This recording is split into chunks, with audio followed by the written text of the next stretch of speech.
Disney proxy fight is over. There will be no outside interference into the grand scheme of Bob Iger. And if you take a look at the stock prices, it looks like there's a whole bunch of shareholder confidence out there, Bob. You continue to do exactly what you want, and we will just go ahead and point and laugh at all of the terrible decisions that you are going to be making. Because remember, guys, we're going to take a step back from the culture war, but at the same time, we already realize that the politics are settled and that there is certain right and wrong. We're just going to go ahead and do whatever we want. It's a stupid company, and they're going to be playing stupid games, winning stupid prizes. And if you think anything is going to change, take a look at what's happening for the brand new take on the Fantastic Four. Right? You got Hispanic Reed Richards, and now you got a female Silver Surfer. Go figure. It's almost like when those rumors came out a couple months back, reported on those. It's like, no, Disney's dumb enough to do this. And what did they end up doing? Exactly that. But guys, trust us, she's a really good actress, and it might end up being good. Then again, you know, you have the shills already coming out. Great choice. This is John. My entire brand is owning the chuds rocka. Trying to outrage post. Great choice. Julia Garner brings a strong acting pedigree to Shala Bal. I'm sure you knew exactly who that was prior to her casting. 100%. You didn't think Silver Surfer and immediately go, oh yeah, that's a bald silver guy, right? Anyways, makes me think that Marvel has big plans for her. Are you high? When was the last time they had big plans for a villain? Oh wait, that was Jonathan Majors. We don't talk about him anymore. Any person losing their mind over the female Silver Surfer needs to control the hysterics and chill out. Wait till you see how it all turns out. Yeah, exactly. Just continue to give the benefit of the doubt to the company that has just polluted the industry for the better part of, 5 years? Good strategy you have right there. I'm sure idiotic casting decisions will continue to inspire a dwindling audience. WandaVision director Matt Shakman, oh yeah, that's another reason to really, look forward to this project, is directing the feature, which will feature Garner as a Shala Bal version of the classic character. And okay, cool. I have no idea who Shala Bal is, by the way, so I'm just trying to fill in my understanding. And oh yeah, doesn't even start off as a Silver Surfer, by the way. Okay, she's a side piece of the real Silver Surfer, and it's not until much later, and she has her story inexorably intertwined with the real Silver Surfer with Norrin Rad. So it's kind of ridiculous. It would be as stupid. It would be as stupid as to bring in, say, Adam Warlock after they defeated Thanos. Like, what company would be stupid enough to do that? But you're introducing a character whose entire setup, whose entire journey to becoming a herald of Galactus, who is intertwined with Doctor Doom, requires her to have a relationship and have a full arc with a character that you're not even bringing in to begin with. Okay. Certain fans may bristle at the idea of the female Silver Surfer, but Shala Bal is actually almost as old as Norrin Rad himself. Doesn't matter. It really doesn't matter if she's a long-established character. It's poor choice for your Herald of Galactus. If you wanted to have a female Herald, you could have used Nova, but guess what? She's not as recognizable of a name as Silver Surfer. Well, Rad, featured in Fantastic Four 48 and 66, is Shalla. His first appearance in 68, Silver Surfer 1. Oh, right, yeah, so her first appearance is in the Silver Surfer comic, and she's not Silver Surfer. You see the problem people have with this? And at this point in time, you drove off the normies. Like, nobody's coming back for this nonsense, okay? You're going to take a look at Pedro Pascal front and center in your marketing and go, we're really sick of this guy, okay, in 2025. And then they're going to go, oh, great, they put another chick in it and they're going to make it lame. Fantastic. But yes, it fleshed out Silver Surfer's backstory for the first time and introduced her as his great love. When Galactus threatened to consume his homeworld, Zenla, Norrin made a deal to become the World Devourer's herald. Shala Bal and the planet survived, but the two star-crossed lovers were nonetheless pulled apart. See, there's a good story to tell here, and yeah, she ultimately does end up getting imbued with the power cosmic, does become a Silver Surfer that you see right here in some form or fashion, but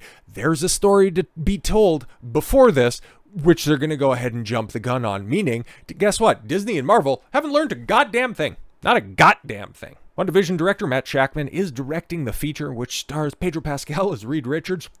Vanessa Kirby, not really all that Kirby. Us as Sue Storm, the Invisible Woman. Joseph Quinn as Johnny Storm, and Ebom Moss, the thing. The film has a release date of July 25th, 2025. Yay! Rumored to take place in the 60s. Oh, see, that's the same time that Shala Bal got introduced. Whatever.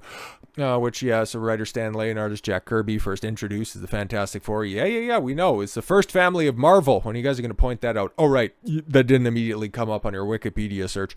Eric Pearson, known for Black Widow and Thor Ragnarok, is the current writer on the film. Still inspired and still hopeful that this is going to be good. The Silver Surfer was introduced in the Fantastic Four 48. Yeah, we know. Planet-eating entity known as Norrin Rad, and it is a guy. Julia Gardner is very much a girl. Is said to be playing a different surfer known as Shala Bal, who is the lover of Norrin Rad. So is that going to play into it, or is she just going to be scissoring with Nova off into the future to fulfill the South Park gag of put a chick in it, make it lame?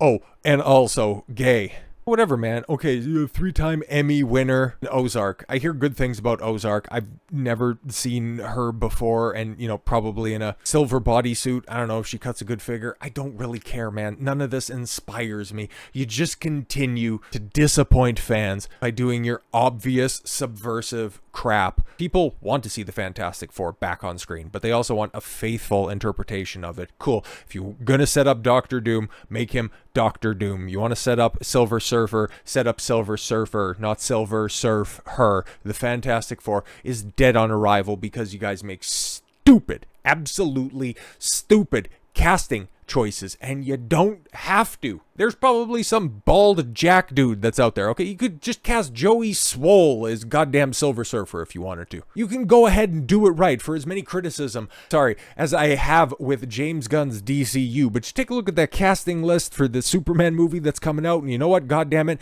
Superman looks like Superman. Lex Luthor looks like Lex Luthor. Perry White looks like Lawrence Fishburne. But you know what? He's trying to ingratiate himself to an audience that he knows is going to be trepidatious and coming back to the theaters for a superhero film in 2025. But he's given it his damnedest, and I wish him nothing but the best, but I'm expecting quite a bit of the worst, as opposed to what Marvel's going to be doing with their soft reboot. Let's call it exactly what it is, because you have Deadpool and the Wolverine coming out this year and nothing else. Oh, right, Agatha, whatever we're calling it this week, is supposed to drop sometime this year on Disney Plus. I'm sure that's going to drive traffic. The reason that they did this is in order to just bake in all of the defense. Oh, people didn't like it because it's a female superhero. Probably because it's not going to make any goddamn sense. It's just going to be another opportunity for you to put another strong, empowered girl boss in there. By the end of the first film, it's just going to be a way to set up those stupid and annoying kids of Sue Storm and Mr. Fantastic that are better than their parents in every form and fashion. Whatever, man. It's all dumb. It's all trash.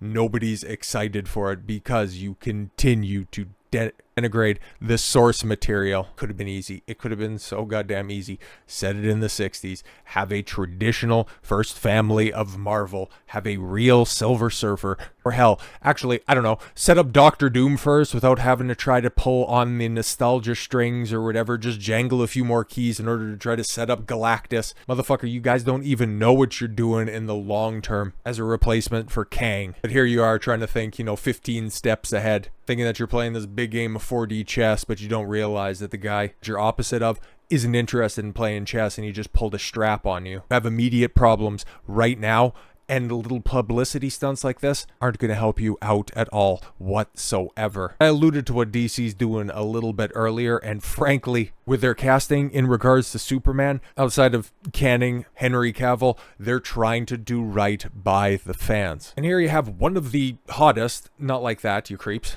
actors in Hollywood, somebody who just absolutely tore up the Amazon charts with Reacher, who is beloved for his work that he did in Ordinary Angels, and he's expressly looking into the camera going, I want to be Bruce Wayne. Like, it's a slam dunk casting. Look at that guy.